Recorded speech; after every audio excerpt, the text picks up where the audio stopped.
नमस्कार। Just affairs में आपका स्वागत है। आज हम बाल विकास एवं शिक्षण विधि के प्रश्नों को सॉल्व करेंगे।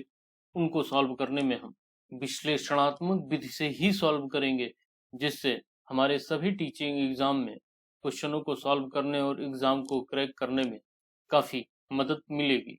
चलिए पहले क्वेश्चन से स्टार्ट करते हैं। बच्चों में ज्ञान की रचना करने और अर्थ का निर्माण करने की क्षमता होती है। इस परिप्रेक्ष्य में एक शिक्षक की भूमिका है संप्रेषक और व्याख्याता की, सुगमकर्ता की, निर्देशक की या तालमेल बैठाने वाले की। तो सबसे मेन बात यह है कि मनोविज्ञान के प्रश्नों को सॉल्व करने का बढ़िया तरीका यह है कि आप इलिमिनेट कर लें आंसर को। इलिमिनेट का मतलब हटा दें जो ऑप्शन हो ही नहीं सकते। जैसे ऑप्शन डी तालमेल बैठाने वाले की, ये कोई मतलब नहीं बनता।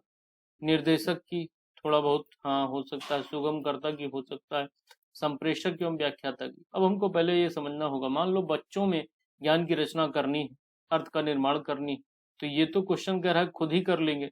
आप क्वेश्चन के बेसिस पे ही आंसर दीजिए, खुद का दिमाग ना लगाइए, तभी आप कर पाएंगे मनोविज्ञान को।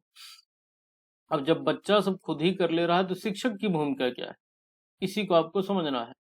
तो मान लीजिए एक कक्षा में हर तरह के बच्चे होते हैं, हो सकता है कोई दिव्यांग बच्चा हो, एज एग्जाम्पल लेते हैं। अब आप मान लीजिए आपने कोई निर्देश दिया, उस निर्देश का वो दिव्यांगता की वजह से पालन नहीं कर सकता, तो आपके निर्देश का कोई मतलब नहीं बनता। मान लीजिए आपने संप्रेषक का मतलब होता है संप्रेषण करना, कम्युनिकेशन करना, एक दूसरे से बातचीत करना ही क्या कहलाता है, संप्रेषण कहलाता है। अब आपने संप्रेषण कर लिया, अब वो दिव्यांग है, वो बधिर है, वो सुन नहीं सकता, तो अब क्या करेगा, तो आपके संप्रेषण का भी कोई मतलब नहीं निकलता, व्याख्याता का भी कोई मतलब। सुगमकर्ता हो सकता है, क्या है ही है, क्यों है समझते हैं। सुगम का मतलब होता है आसान, कर्ता का मतलब है बनाने वाला, यानी जो किसी कार्य को सुगम बना दे वही क्या है, सुगम करता है। जैसे क्लास में बच्चे हों, सभी बच्चों का कार्य सभी के अनुसार क्या करिए, सुगम बना दीजिए। और यही काम शिक्षक का होता है। जब आप कार्य को सुगम बना देंगे तो बच्चा खुद ही ज्ञान की रचना भी कर लेगा और अर्थ का निर्माण भी कर लेगा। तो इसका हिसाब से इसका सही आंसर ऑप्शन बी है। अगला क्वेश्चन है क्वेश्चन नंबर 2, इनमें से कौन सी विशेषता प्रतिभाशाली बच्चों की नहीं। ए उच्च आत्म क्षमता, बी निम्न औषधीय मानसिक प्रक्रियाएं, सी अंतर्दृष्टि पूर्वक समस्याओं का समाधान करना, या डी उच्चतर श्रेणी की मानसिक क्रियाएं। तो इसका जो सही आंसर है ऑप्शन बी है, निम्न औषधीय मानसिक प्रक्रियाएं। ये क्या है, प्रतिभाशाली बच्चों की विशेषता नहीं है। तब ये प्रश्न उठता है कि प्रतिभाशाली बच्चों की विशेषता है क्या। तो सबसे पहले विशेषता को जाने हम, इससे पहले प्रतिभाशाली बच्चे क्या होते हैं वो जानते हैं। एक वैज्ञानिक हुए जिनका नाम था टर्मन। टर्मन के अनुसार प्रतिभाशाली बच्चे वे बच्चे होते हैं जिनकी बुद्धि लब्धि का मतलब होता है आईक्यू 140 से अधिक हो। उन्हें बच्चों को टर्मन ने प्रतिभाशाली बालक बोल दिया।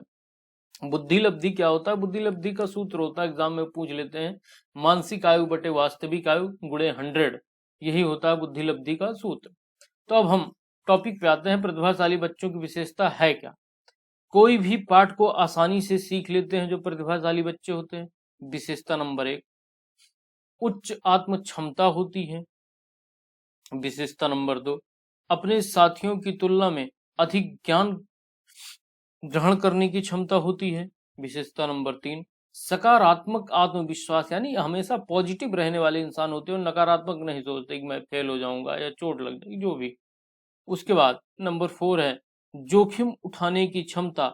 ये सब क्षमताएं जो हैं, विशेषताएं जो हैं, जिन बालकों में पाई जाएगी उन्हें हम प्रतिभाशाली बालक कहेंगे। तो जब सब कुछ उच्च ही पाया जाता है प्रतिभाशाली बालक में, तो निम्न का कोई मतलब ही नहीं बनता। तो आप नहीं भी आ रहा आंसर तो इससे पकड़ लीजिए, जब प्रतिभाशाली बालक है उसमें सब चीज उच्च होगी, निम्न का कोई मतलब नहीं बनता। तो ऑप्शन बी इसका सही आंसर है। अब हम चलते हैं क्वेश्चन नंबर 3 पर। बहुत आनंद आएगा, आप इस पूरी सीरीज को देखिए। कोहलबर्ग के सिद्धांत के पूर्व परंपरागत स्तर के अनुसार कोई नैतिक निर्णय लेते समय एक व्यक्ति निम्नलिखित में से किस तरफ प्रवृत्त होगा? व्यक्तिगत आवश्यकताओं तथा इच्छाएं, व्यक्तिगत मूल्य, पारिवारिक अपेक्षाएं या अंतर्निहित संभावित दंड। तो हम सबसे पहले कोहलबर्ग के बारे में जानेंगे और उनके सिद्धांत के बारे में जानेंगे। तो इसका जो पहले ऑप्शन बता देता हूं, थर्ड का डी है सही आंसर। समझते हैं। कोहलबर्ग एक यूएसए के मनोवैज्ञानिक हुए। इन्होंने एक सिद्धांत दिया जिसकी इन्होंने 3 अवस्थाएं या चरण बताया। जो पहला चरण इन्होंने बताया वो पूर्व परंपरागत नैतिक स्तर बताया। दूसरा जो बताया परंपरागत नैतिक स्तर। तीसरा जो बताया उत्तर परंपरागत नैतिक स्तर। इन्होंने जो पूर्व परंपरागत नैतिक स्तर की आयु बताई वो 4 से 10 वर्ष बच्चे की बताई। फिर परंपरागत नैतिक स्तर की आयु 10 से 13 वर्ष। उत्तर परंपरागत नैतिक स्तर की आयु 13 वर्ष के बाद की अवस्था को इन्होंने उत्तर परंपरागत नैतिक स्तर कहा। अब कोई पूछ ले कि कोहलबर्ग के सिद्धांत के उपचरण बताइए, तो उपचरण हो जाते हैं 6। ये एग्जाम में पूछा जाता है। कैसे हो जाते हैं? 3 चरण हमने बताया और प्रत्येक एक चरण के 2-2 उपचरण हैं, तो इसलिए 3 दूनी 6 उपचरण हो गए। जो पूर्व परंपरागत नैतिक स्तर है उसका जो पहला उपचरण है आज्ञा एवं दंड की अवस्था, यानी पूर्व परंपरागत नैतिक स्तर में 4 से 10 वर्ष की आयु की बात की जाएगी और 4 से 10 वर्ष की आयु आज्ञा के आधार पर या दंड के आधार पर ही कार्य करता है। जो दूसरा है इसका वो अहंकार की अवस्था है, यानी उसमें अहंकार होता है। परंपरागत नैतिक स्तर के जो उपचरण है वो पहला उपचरण है प्रशंसा की अवस्था, यानी 10 से 13 वर्ष के आयु के बालक की अगर आप प्रशंसा कर देंगे तो वो अच्छे से अध्ययन करेगा। उसके बाद है सामाजिक व्यवस्था के प्रति सम्मान की अवस्था।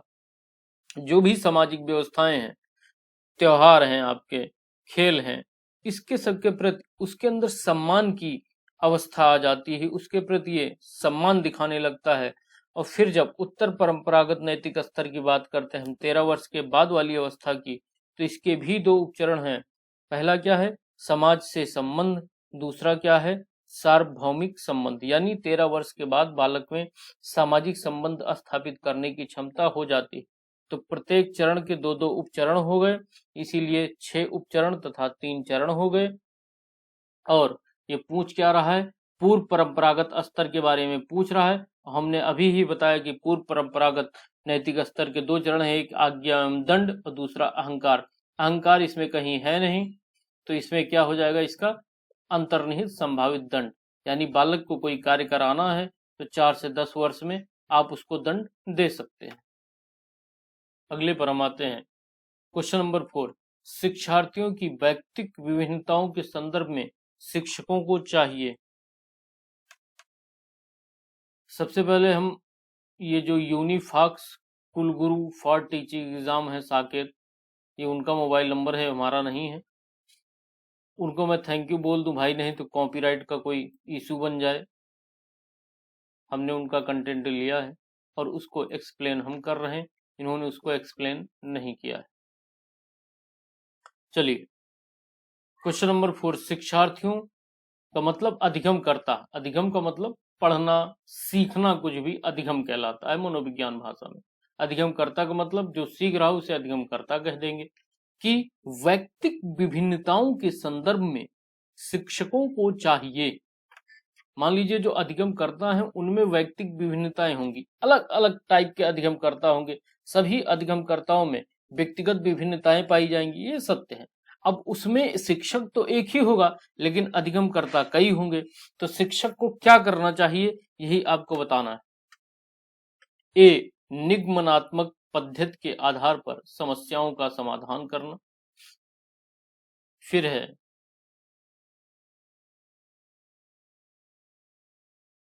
बी, कलन-विधि एल्गोरिदम का अधिकतर प्रयोग करना।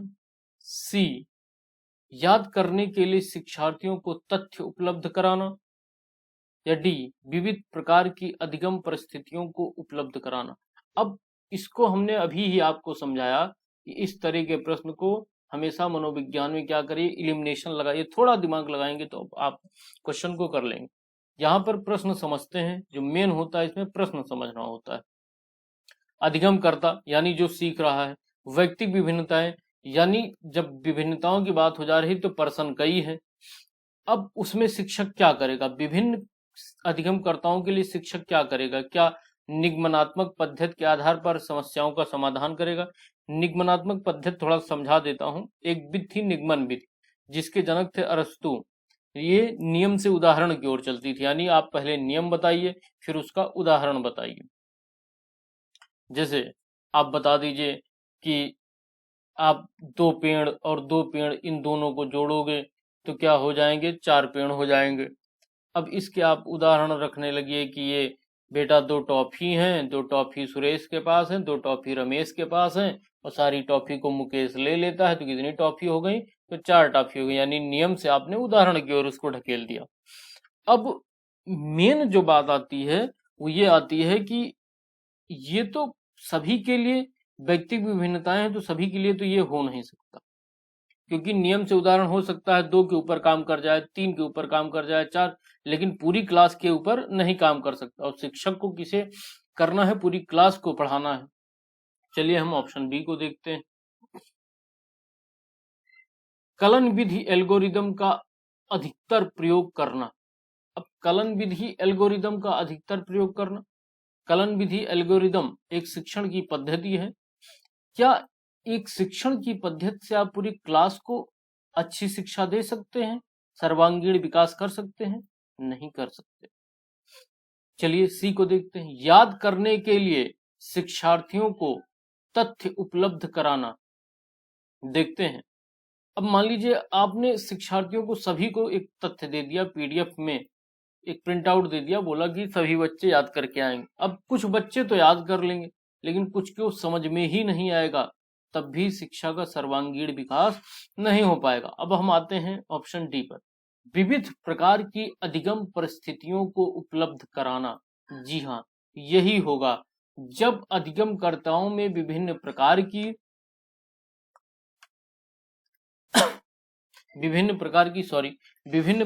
उनमें व्यक्तिगत विभिन्नताएं हैं, तो आपको सीधा सा इतना करना है कि जब व्यक्तिगत विभिन्नताएं रहेंगी तो अधिगम परिस्थितियों को उपलब्ध कराना, यानी कई प्रकार की आप अधिगम परिस्थितियों को उपलब्ध कराएंगे, तभी तो विभिन्न प्रकार की व्यक्तिगत विभिन्नताओं को आप संतुष्ट कर पाएंगे। जैसे इसको समझते हैं, मान लीजिए ये लड़का है ए, ये लड़का है बी, ये लड़का है सी, ये लड़का है डी। मान लीजिए एक कक्षा में 4 बच्चे। अब इसकी कुछ और व्यक्तिगत विभिन्नता है, इसकी कुछ और है, इसकी कुछ और है, इसकी कुछ और। तो आप इन तीनों ABC विधि से हाँकेंगे सभी को तो आपका काम नहीं हो पाएगा। लेकिन आप विविध प्रकार, विविध का मतलब होता है कई टाइप की, यानी इसका जो टाइप है इसे उस हिसाब से पढ़ाइए, इसका जो टाइप है उस हिसाब से पढ़ाने का प्रयास, इसका इस हिसाब से, इसका इस हिसाब से, तो अधिगम परिस्थितियां क्या हो जाएंगी, उन सभी बालकों को उपलब्ध हो जाएंगी। अब हम आते हैं क्वेश्चन नंबर 5 पर। निम्नलिखित में से कौन सा बालक विकास का एक सिद्धांत नहीं है? विकास के सभी क्षेत्र महत्वपूर्ण हैं। बिल्कुल सही बात, सभी क्षेत्र महत्वपूर्ण हैं। सभी विकास परिपक्वन तथा अनुभव की अंतःक्रियाओं का परिणाम होते हैं। जी, अगर आप परिपक्व हो जाते हैं तो आपका विकास ऑब्वियस सी बात है होने लगेगा। जब तक आप परिपक्व नहीं होते आपके सर्वांगीण विकास नहीं हो सकते। मान लीजिए ये बालक है ए और ये बालक है बी। ए बालक की आयु 5 वर्ष है, वहीं पर बी बालक की आयु 30 वर्ष है। अब आप दोनों को एक एक बुक दे दीजिए, बोलिए कि आप इसे एक दिन में लर्न कर लीजिए, तो ऑब्वियस सी बात है लर्न तो दोनों नहीं कर पाएंगे, लेकिन ए बिल्कुल नहीं कर पाएगा। वहीं बी अगर सही से पढ़ेगा तो आपको बी उस किताब का मूल क्या था, वो किताब क्या कहना चाहती थी, किसके बारे में थी, ये सब कुछ बता पाएगा। उसका कारण क्या है, वो परिपक्वन की अवस्था में है तथा अनुभव की अवस्था में है। इसीलिए इसका जो सही आंसर हो जाएगा वो देखते हैं क्या होगा। अभी बी तक समझ लिया। अब हम आते हैं सी पर। सभी विकास तथा अधिगम एक समान गति से आगे बढ़ते हैं। यानी ठीक है, देखते हैं। सभी विकास एक क्रम का पालन करते हैं। बिल्कुल सही बात। सबसे पहले शैशव, फिर बाल्या, किशोरा, प्रौढ़ा, एक क्रम में विकास होगा। यानी ये भी ऑप्शन सही है, ये भी ऑप्शन सही है, ये भी ऑप्शन सही है, यही ऑप्शन नहीं सही है। सभी विकास तथा अधिगम एक समान गति से आगे बढ़ते हैं, ये कभी नहीं होगा। हो सकता है किसी का विकास ज्यादा हो जाए लेकिन उसके पास अधिगम कम हो सकता है उसके पास अधिगम कम हो और उसका विकास ज्यादा हो जाए। और यहाँ पे क्या पूछा है? सिद्धांत नहीं है, नहीं है पूछा है, तो इसका सी ऑप्शन हो जाएगा, ऑप्शन सी। अगले क्वेश्चन पर हम आते हैं। Question number 6। निम्नलिखित में से कौन सा आकलन करने का सर्वाधिक उपयुक्त तरीका है? ए, आकलन शिक्षण अधिगम में अंतर्निहित प्रक्रिया है। बी, आकलन एक शैक्षणिक सत्र में 2 बार करना चाहिए, शुरू में और अंत में। सी, आकलन शिक्षक के द्वारा नहीं बल्कि किसी बाह्य एजेंसी के द्वारा करना चाहिए। या डी, आकलन सत्र की समाप्ति पर करनी चाहिए। इसका पहले हम बता दें, इसका जो सही आंसर है वो ऑप्शन ए है। अब हम आपको समझाएंगे आकलन क्या होता है, मूल्यांकन क्या होता है, मापन क्या होता है। आज आपका ये क्रिस्टल क्लियर हो जाएगा। इसमें कंफ्यूजन बहुत रहता है बच्चों में। सबसे पहले हम समझते हैं। देखिए, सीखने सिखाने की प्रक्रिया में सुधार करना ही क्या कहलाता है? आकलन कहलाता है। आकलन विद्यार्थी द्वारा अर्जित ज्ञान को परखने के लिए कक्षा की अध्यापन प्रक्रिया में छात्र के 3 पक्ष होते हैं। कौन कौन से? एक होता है ज्ञानात्मक पक्ष, भावनात्मक पक्ष और तीसरा होता है मनोशारीरिक पक्ष। ये तीनों ही पक्ष अध्यापन प्रक्रिया में विकसित होते हैं। आकलन के द्वारा ज्ञानात्मक पक्ष मापते हैं। ये याद रखिए कि आकलन के द्वारा कौन सा पक्ष मापते हैं? ज्ञानात्मक पक्ष मापते हैं। जैसे मान लीजिए शिक्षक आता है क्लास में, अब वो पूछेगा छात्रों से कि कल क्या पढ़ाया गया था। कुछ छात्र ऑब्वियस सी बात है बता पाएंगे, कुछ नहीं बता पाएंगे। मान लीजिए शिक्षक ने प्रीवियस क्लास में हिस्ट्री का चैप्टर पढ़ाया था, प्लासी का युद्ध, तो कुछ बच्चे बता देंगे प्लासी का युद्ध हमने पढ़ाया था। अब शिक्षक, कोई बालक है राम, अब राम से पूछता है शिक्षक कि राम ये बताओ प्लासी का युद्ध कब हुआ था और किनके किनके बीच में हुआ था। तो राम उत्तर देगा कि प्लासी का युद्ध 1758 में क्लाइव और बंगाल के अंतिम स्वतंत्र नवाब सिराजुद्दौला के बीच।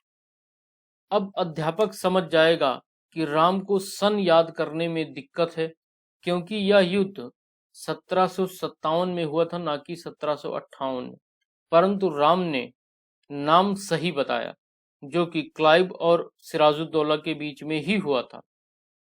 तो अध्यापक ने यह आकलित कर लिया कि राम को तो सन याद रखने में कठिनाई होती है और नाम याद रखने में इसको कोई कठिनाई नहीं है। तो ये चीज क्या होगी? शिक्षक द्वारा ये आकलन हो जाएगा। मूलतः आकलन मौखिक ही किया जाता है।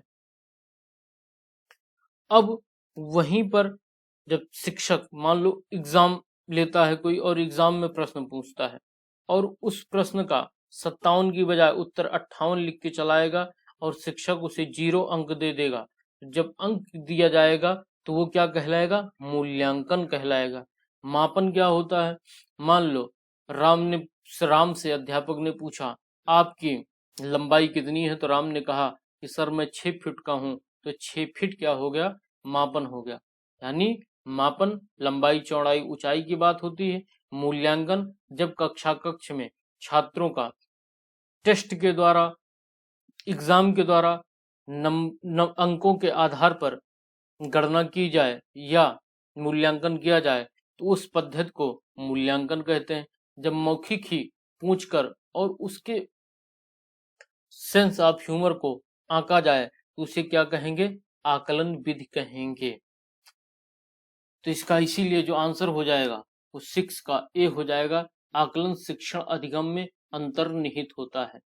क्यों? क्योंकि शिक्षण अधिगम प्रक्रिया में अगर आप आकलन अंतर्निहित नहीं रखें, अंतर्निहित का मतलब जुड़ा होता है, नहीं रखेंगे तो आप अपनी कक्षा को अच्छे से पढ़ा नहीं सकते।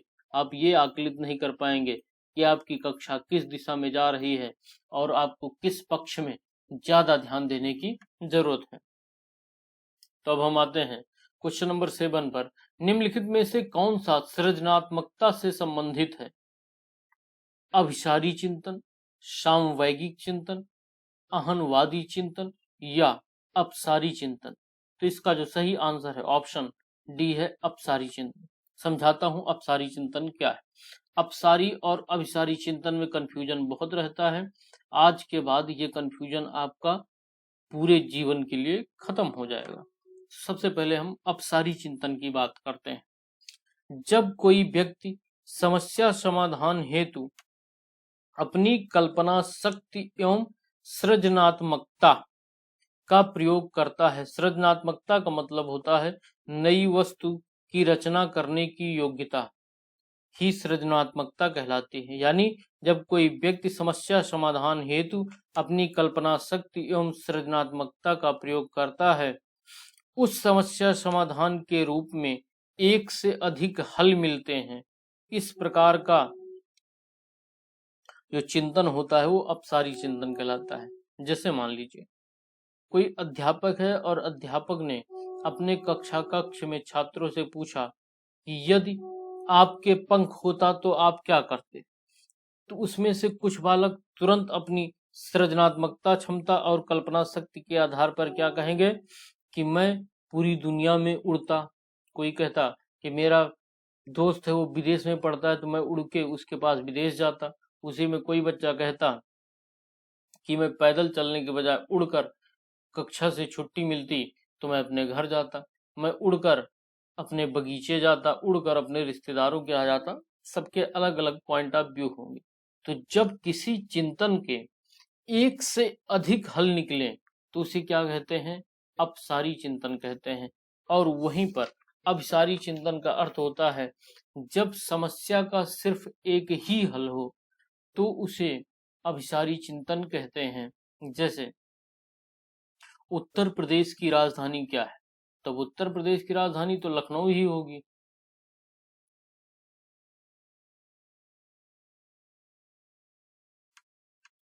इसकी राजधानी और कुछ तो हो नहीं सकती, मथुरा या फिर अमेठी या सुल्तानपुर होगी। इसका उत्तर एक ही होगा। कोई पूछ ले 2+2 कितना होगा, तो अब 2+2 तो 4 ही होगा, 6 तो होगा नहीं, उत्तर एक ही मिलेगा।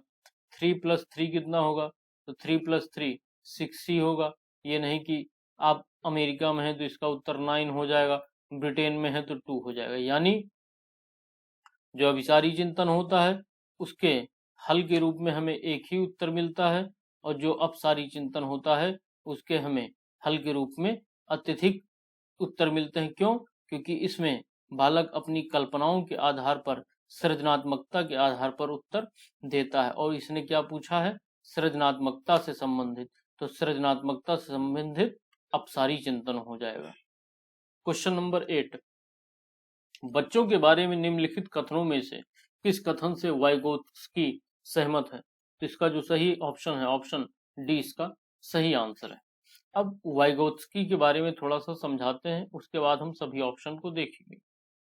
लेव वाइगोत्स्की रसिया के मनोवैज्ञानिक थे।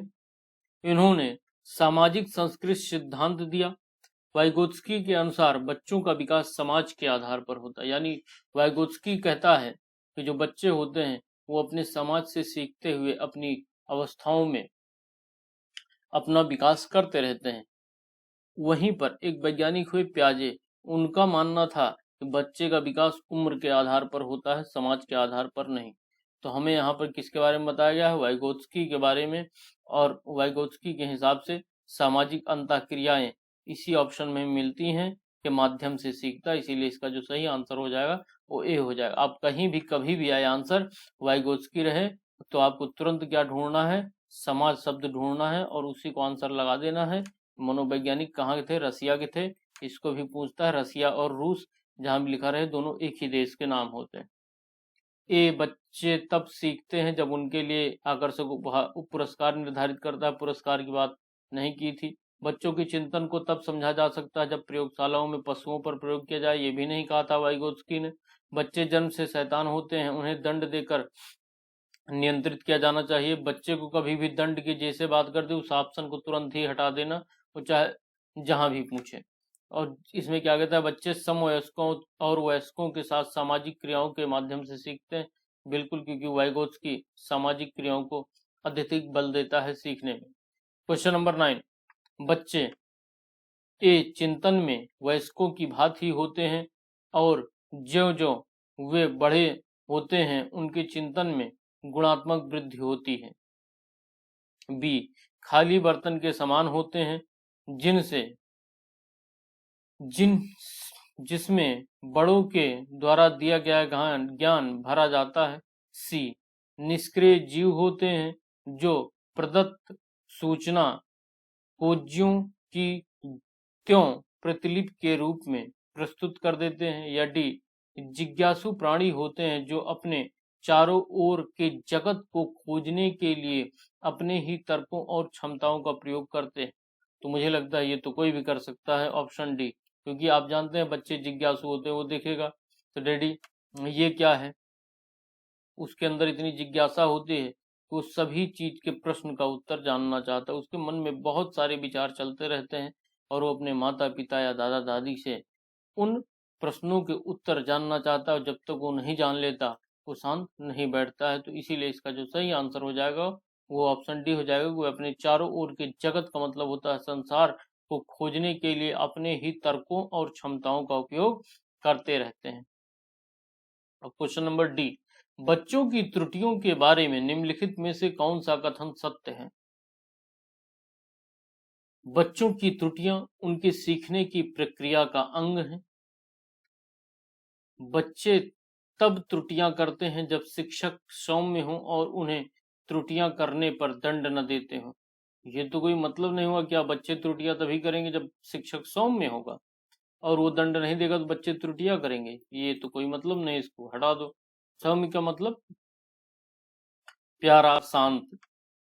ऑप्शन सी, बच्चों की त्रुटियां शिक्षक के लिए महत्वहीन हैं और उसे चाहिए कि उन्हें काट दे और उन पर अधिक ध्यान न दे। ये तो आप समझते हैं कि ये गलत बात है। अगर शिक्षक नहीं ध्यान देगा तो बच्चा फिर त्रुटियां निरंतर करता रहेगा। असावधानी के कारण बच्चे त्रुटियां करते हैं, ये भी जरूरी नहीं कि असावधानी रहेगी तभी बच्चे त्रुटियां करेंगे, ये भी नहीं सही है। ऑप्शन ए सही है, बच्चों की त्रुटियां उनके सीखने की प्रक्रिया का अंग है। क्यों? क्योंकि जब बच्चा सीखेगा तो वो त्रुटि करेगा जरूर। त्रुटि का मतलब गलती। जब सीखेगा तो गलतियां करेगा जरूर। गलतियां करेगा तो उसे पता चल जाएगा कि मैं गलती कहाँ कर रहा हूँ और इन फ्यूचर वैसी चीजों को करने में फिर दोबारा वो गलतियां नहीं करेगा। तो इसीलिए कहा जाता है त्रुटियां सीखने की प्रक्रिया का एक महत्वपूर्ण अंग होती हैं। क्वेश्चन नंबर 11, अध्यापक को यह सुनिश्चित करना चाहिए कि उसकी कक्षा के सभी शिक्षार्थी अपने आप को स्वीकृत और सम्मानित समझें। इसके लिए शिक्षक को चाहिए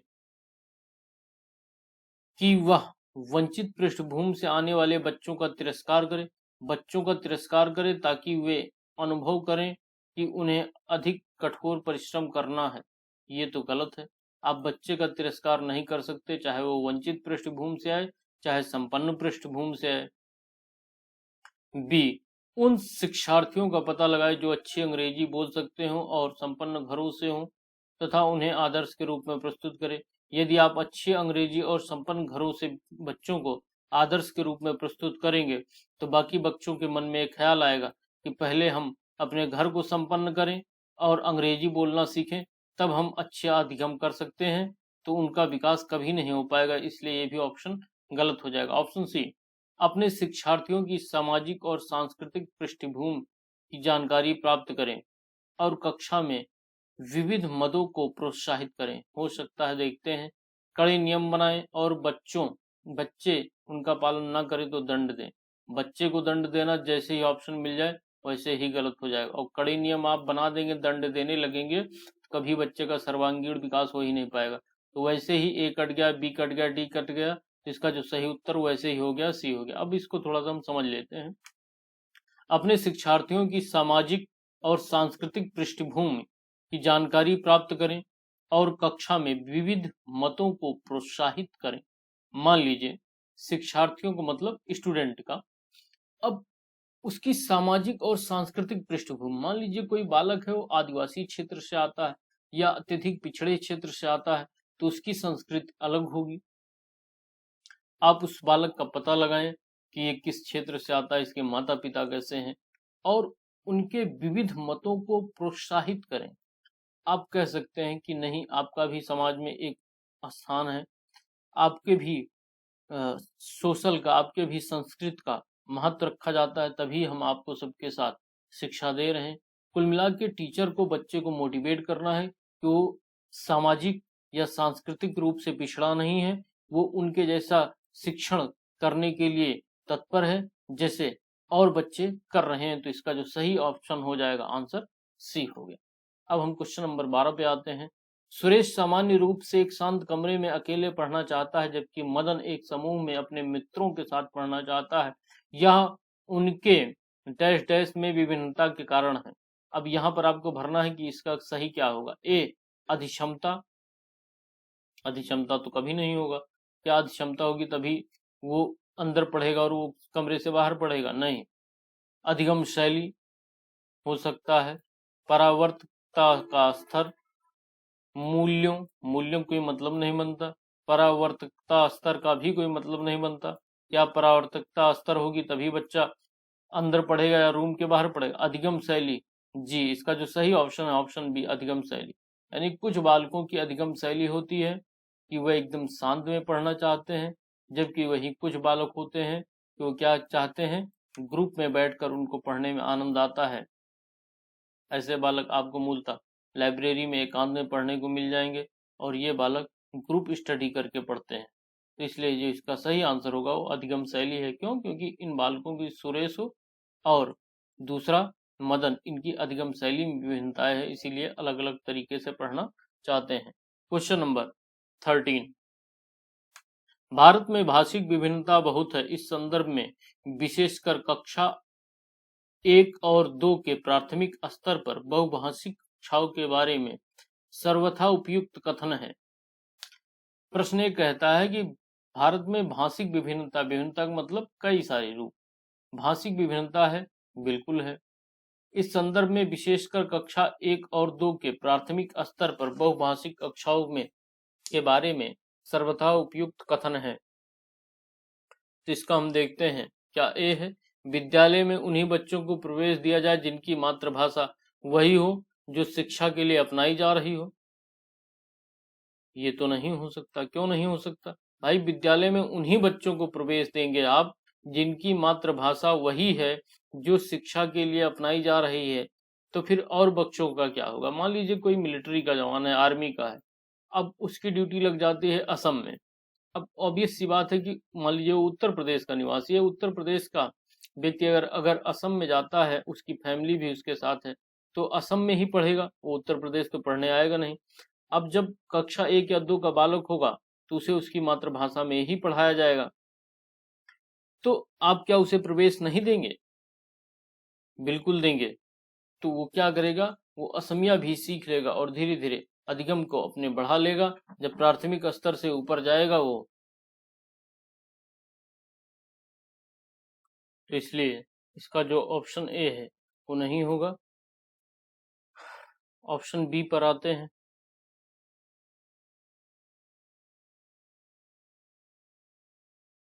शिक्षक को सभी भाषाओं का सम्मान करना चाहिए और सभी भाषाओं में अभिव्यक्ति के लिए बच्चों को प्रोत्साहित करना चाहिए। ये कुछ सही लगता है, देखते हैं। सी, जो बच्चे कक्षा में मातृभाषा का उपयोग करते हैं अध्यापकों को उनकी उपेक्षा करनी चाहिए। आप बच्चे की अगर उपेक्षा करेंगे तो वो खुद की उपेक्षा समझेगा। क्यों? क्योंकि वो कक्षा 1 या 2 का बालक ऑब्वियस सी बात है कि अपनी मातृभाषा का ही इस्तेमाल करेगा, इंग्लिश या फ्रांसीसी का इस्तेमाल नहीं करेगा। तो अगर उसकी उपेक्षा करना, उसकी मातृभाषा की उपेक्षा करना यानी उसकी उपेक्षा करना, फिर उसकी शिक्षण पद्धति में अवरोध उत्पन्न होगा, इसलिए ये भी नहीं होगा।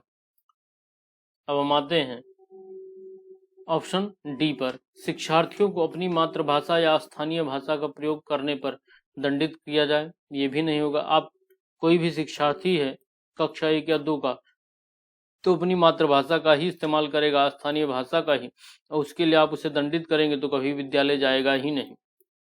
तो इसका ऑब्वियस सी बात, जब ए कट गया, सी कट गया, डी कट गया, तो बी हो जाएगा। थोड़ा समझ भी लेते हैं। शिक्षक को सभी भाषाओं का सम्मान करना चाहिए और सभी भाषाओं में अभिव्यक्ति के लिए बच्चों को प्रोत्साहित करना चाहिए। अभिव्यक्ति का मतलब क्या होता है? अपनी बात को कहना ही क्या कहलाता है? अभिव्यक्ति कहलाता है। अब जब शिक्षक सभी भाषाओं का सम्मान करेगा, सभी भाषाओं में अभिव्यक्ति के लिए बच्चों को प्रोत्साहित करेगा, तो बच्चे का सर्वांगीण विकास होगा। चाहे वो असम का हो, चाहे हरियाणा का हो, चाहे केरल का हो, चाहे तमिलनाडु का हो, वो यूपी में जाए, यूपी का जम्मू कश्मीर में जाए, अगर जब शिक्षक उसकी मातृभाषा का सम्मान करेगा तो वो वहां की मूलतः मातृभाषा खुद ही सीख जाएगा। उसे जब उपेक्षित नहीं होना पड़ेगा और उसके अधिगम प्रक्रिया में कोई अवरोध नहीं आएगा। इसलिए इसका जो ऑप्शन हो गया वो बी हो गया। अब हम क्वेश्चन नंबर 14 पर आते हैं। प्रकृति पोषण विवाद में प्रकृति से क्या अभिप्राय है? प्रकृति पोषण विवाद में प्रकृति का अर्थ होता है वंशानुक्रम। इस विवाद में यहाँ पर इसका जो अर्थ होता है वो वंशानुक्रम है, यानी मैं, फिर मेरे पिता, फिर उनके पिता, फिर उनके पिता ही क्या है? पीढ़ी दर पीढ़ी वंशानुक्रम कहलाता है।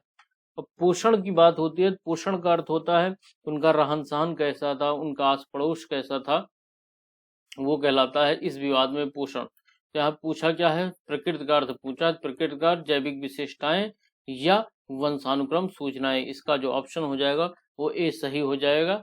ये सब नहीं होंगे। व्यक्ति की मूल प्रवृत्ति नहीं होगी, क्योंकि प्रकृति का अर्थ ही वंशानुक्रम है। भौतिक और सामाजिक संसार की जटिल शक्तियां भी नहीं, हमारे आसपास का वातावरण तो पोषण से संबंधित है। पूछा प्रकृति का है तो ऑप्शन ए हो गया। अब हम आते हैं क्वेश्चन नंबर 15 पर। जनसंचार माध्यम समाजीकरण का एक महत्वपूर्ण माध्यम बन जा रहा है। नीचे दिए गए कथनों में से कौन सा कथन उपयुक्त है? ए, समाजीकरण केवल माता पिता और परिवार के द्वारा किया जाता है।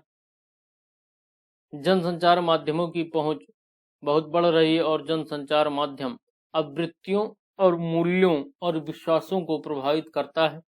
बच्चे संचार माध्यमों के साथ साथ प्रत्यक्ष रूप से अंतःक्रिया नहीं कर सकते हैं। संचार माध्यम पदार्थों के विज्ञापन और विक्रय के लिए एक अच्छा माध्यम है। तो इसका जो सही ऑप्शन होगा वो ऑप्शन बी होगा। जनसंचार का मतलब होता है कम्युनिकेशन, बातचीत। जन का मतलब लोग, समूह। संचार का मतलब संचार होना, एक दूसरे तक बात पहुंचना। माध्यम समाजीकरण का एक महत्वपूर्ण साधन। अब समाजीकरण में अगर लोगों के बीच मेल मिलाप रहेगा, बातचीत रहेगा, तो ऑब्वियस सी बात है कि उस समाज का समाजीकरण तीव्र होगा।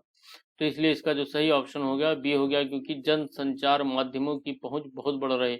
अब एक दूसरे को आप मेल कर देते हैं, वीडियो कॉल कर लेते हैं, चाहे वो ब्रिटेन में बैठा हो, चाहे विश्व के किसी भी कोने में बैठा हो, तो माध्यम बहुत बढ़ रहा है। इसका बिल्कुल सही बात है। जनसंचार माध्यम आवृत्तियों, मूल्यों और विश्वासों को प्रभावित करता है, ये भी सही बात।